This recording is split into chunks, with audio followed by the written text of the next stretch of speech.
নিম্নচাপ ও অমাবস্যার কোটালের জোড়া ফলায় বিপর্যস্ত সুন্দরবন।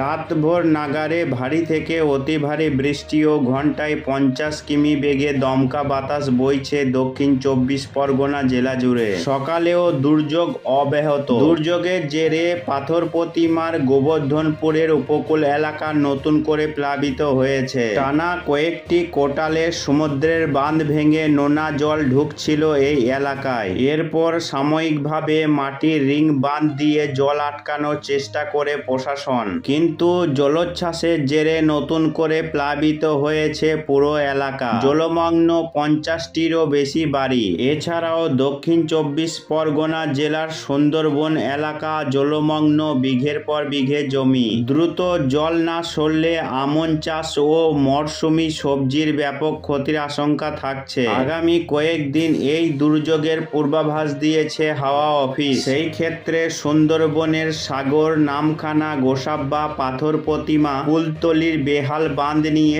চিন্তিত প্রশাসন। কাঁচাবাড়ির বাসিন্দাদেরও সতর্ক করা হচ্ছে, কারণ টানা বৃষ্টিতে মাটি আলগা হয়ে ভেঙে পড়তে পারে মাটির বাড়ি। জেলা, মহকুমা ও ব্লক স্তরে কন্ট্রোল রুম খোলা হয়েছে। সিভিল ডিফেন্সের কর্মীদের মোতায়েন করা হয়েছে ব্লকগুলিতে। গঙ্গাসাগর, বকখালি, ফেজারগঞ্জ, মৌসুনীতে সমুদ্র স্নানের ক্ষেত্রে বিধিনিষেধ জারি করা হয়েছে। এর আগেও কোটালের প্রভাবে জলোচ্ছ্বাসের জেরে একাধিকবার প্লাবিত হয়েছে এলাকা। পুকুরের মিষ্টি জলে ঢুকেছে নোনা জল। চাষের জমিও প্লাবিত হয়েছে।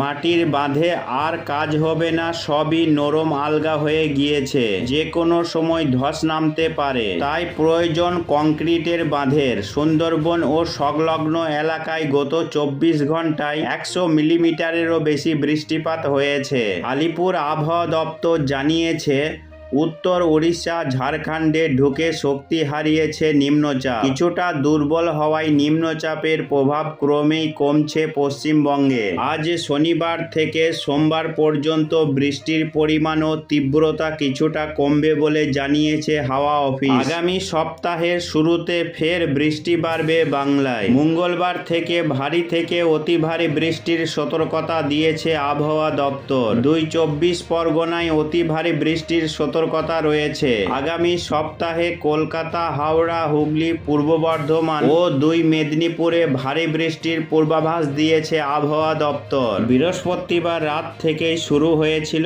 বৃষ্টি। পূর্বাভাস ছিল যে নিম্নচাপের জেরে দক্ষিণবঙ্গের প্রায় সব জেলাতেই বিক্ষিপ্তভাবে বৃষ্টি হবে। সেই মতোই শুরু হয়েছিল বজ্র বিদ্যুৎ সহ বৃষ্টি। শুক্রবার দিনভর প্রায় সব জেলাতেই বিক্ষিপ্তভাবে বৃষ্টি হয়েছে, কিন্তু তা ছিল ভারী থেকে অতি ভারী বর্ষণ। তার জেরে জল জমেছে শহর কলকাতা থেকে শহরতলির বহু জায়গায়। বিশেষ করে দক্ষিণ 24 পরগনার জেলাগুলি জলমগ্ন হয়ে গিয়েছে। দ্রুত জল না নামলে বাড়বে বিপদ।